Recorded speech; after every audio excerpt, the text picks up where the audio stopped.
Hello my dear learners, আজকে আলোচনা করব second summative evaluation 2024 English for the students of class 5। সদ্য সমাপ্ত সেকেন্ড সামেটিভ ইভ্যালুয়েশন 2024 এর প্রশ্নপত্র নিয়ে আমি আলোচনা করব। ফলে যে সমস্ত ছাত্রছাত্রীদের পরীক্ষা এখনও পর্যন্ত শেষ হয়নি তাদের কাছে একবার বিষয়টাকে ঝালিয়ে নেওয়ার সুযোগ থাকবে। যাই হোক, কথা না বাড়িয়ে সরাসরি চলে যাচ্ছে আজকের আলোচনায়। প্লিজ আমার সঙ্গে থেকো। Question a, tick the correct alternative. 1.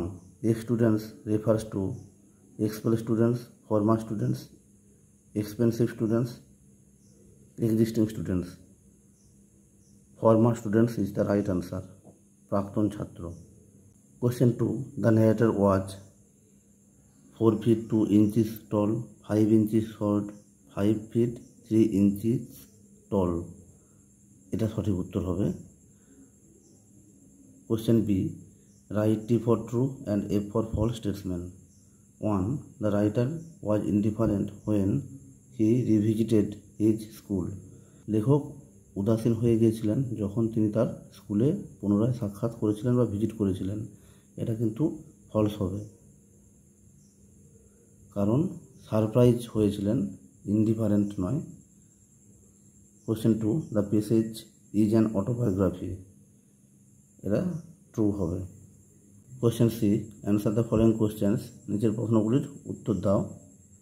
Which things of the school appeared smaller to the writer. কোন কোন জিনিসগুলো লেখকের কাছে ছোট বলে মনে হয়েছিল। এর আনসারটা আমরা দেখব।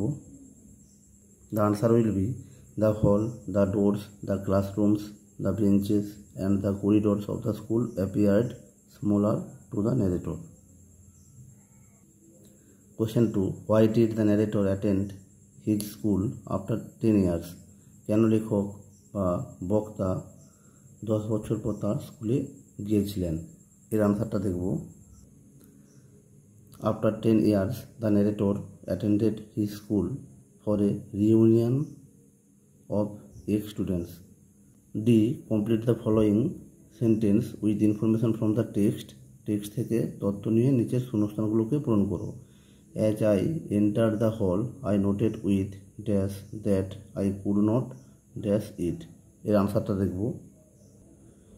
As I entered the hall, I noted with surprise that I could not recognize it.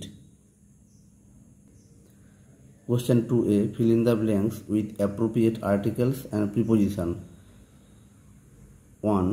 At dash distance from the bank there was a huge rock dash the river. আনসারটা হবে at a distance from the bank there was a huge rock by the river.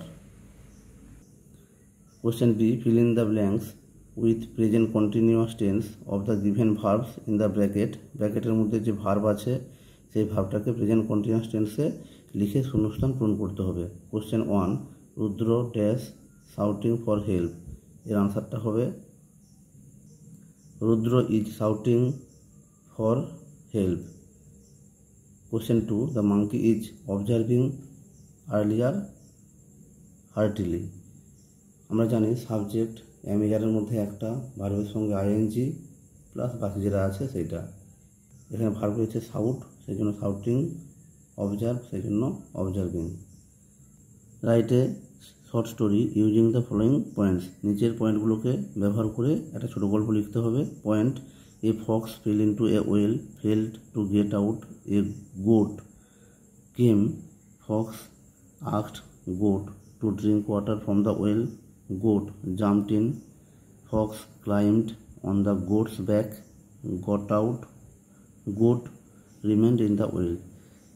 প্রথমে title দিয়েছি a fox and a goat. Once upon time, একদা এক সময়, a fox was going to a forest, একটা খ্যাকশিয়াল বনের মধ্যে গিয়েছিল, ফর হান্টিং শিকারের জন্য, হি বিকেম ভেরি থার্স্টি, সে খুব তৃষ্ণার্ত হয়ে পড়েছিল, আফটার ইটিং হিজ প্রে, তার শিকার খাওয়ার পর, হি ওয়াজ সার্চিং ওয়াটার, সে জল খুঁজছিল, সাডেনলি হঠাৎ, he found a well in the forest, বনের মধ্যে সে একটা কুঁয়ো দেখতে পেল, he went to the well, সে কুঁয়োর কাছে গেল, ফর ড্রিঙ্কিং ওয়াটার জল পান করার জন্য। আনফর্চুনেটলি, দুর্ভাগ্যবশত কারণে, he fell into the well, সে কুয়োর মধ্যে পড়ে গেল। He tried to get out from the well but failed, সে চেষ্টা করেছিল সেই কুয়ো থেকে বেরিয়ে আসার জন্য, বাট ফেল্ড, কিন্তু ব্যর্থ হয়েছিল। আফটার দ্যাট, তারপর, এ goat came to the well for drinking water, একটা ছাগল কুয়োর কাছে এসেছিল জল পান করতে। হি আস্কড দ্য গোট, সে ছাগলটাকে বলেছিল two drink water from the well like him, তার মতো এই কুয়ো থেকে জল পান করতে। হিয়ারিং হিজ ওয়ার্ডস, তার কথা শুনে, he jumped in the well, সে কুয়োর মধ্যে লাফিয়ে পড়েছিল।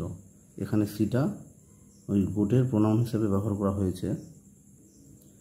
C also tried to get out from the well but failed like the fox, ছাগলটিও সেই কুয়ো থেকে বেরিয়ে আসার চেষ্টা করেছিল, কিন্তু ব্যর্থ হয়েছিল শিয়ালের মতো।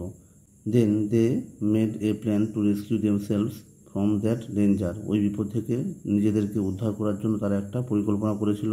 The fox got out from the well, শিয়ালটি কুয়ো থেকে বেরিয়ে এসেছিল।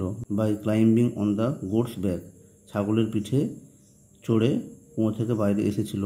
The goat was waiting for the fox help, ছাগলটি শিয়ালের কাছ থেকে সাহায্য পাওয়ার জন্য অপেক্ষা করছিল। কিন্তু the fox did not come to help her, কিন্তু শিয়াল তাকে সাহায্য করতে আর আসেনি। So the goat remained in the well, ছাগলটি কুয়োর মধ্যে থেকে গিয়েছিল অ্যান্ড ডাইড লেটার, এবং পরে মারা গিয়েছিল। Moral, don't believe the cunning, ধৈর্যদের বিশ্বাস করতে নেই। আরেকবার প্রশ্ন উত্তরগুলো একবার দেখে নাও, আমি তোমাদের সুবিধার্থে আরেকবার দেখিয়ে দিচ্ছি পুরো কোশ্চেন এবং তার সম্ভাব্য অ্যান্সার কী হওয়া উচিত, সেই নিয়ে আজকের আলোচনা ছিল। যদি কোনো জায়গায় সংশোধন করার থাকে করে দেবো, বা বুঝতে অসুবিধা থাকে ক্লিয়ার করে দেবো। Okay, thanks for watching this video. Tata, bye by.